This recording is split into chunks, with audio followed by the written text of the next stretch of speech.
There's a German word, Fingerspitzengefühl, if I'm pronouncing it right. It roughly translates as fingertip feeling.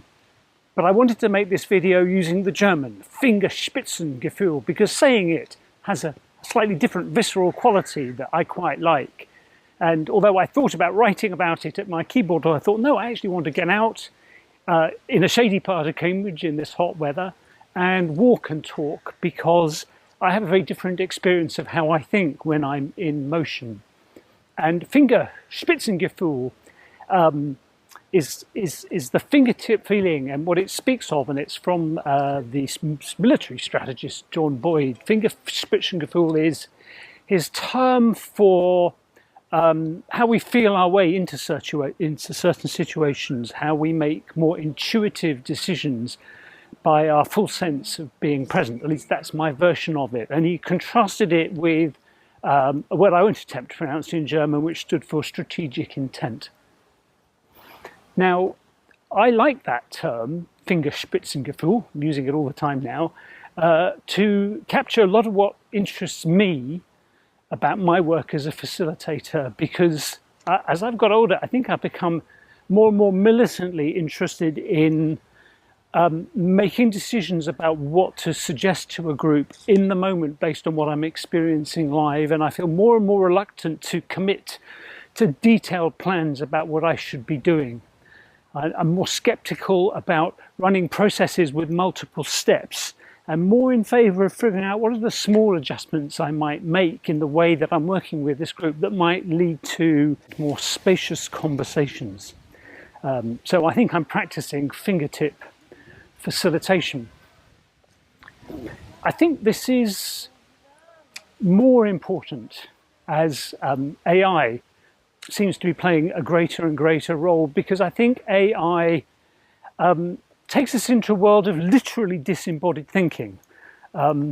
It's what AI does is so not like the visceral biological experience humans have when we're thinking. And if we're spending a lot of time with it, we're not only susceptible to AI hallucinations in the sense of it's made stuff up or got facts wrong. I think there's another kind of hallucination where we enter into a huge amount of disembodied thinking.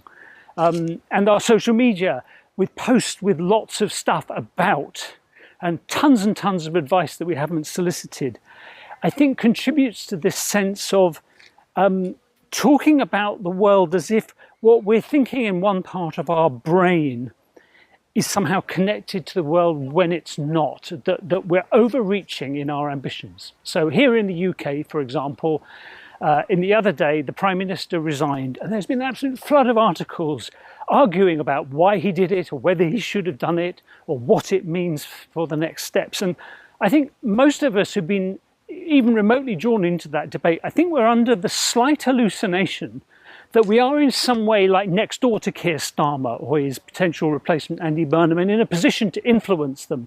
We're talking as if people are going to listen to us, but we are actually among millions of people being drawn into analysis of a situation where we have very little influence and absolutely no control.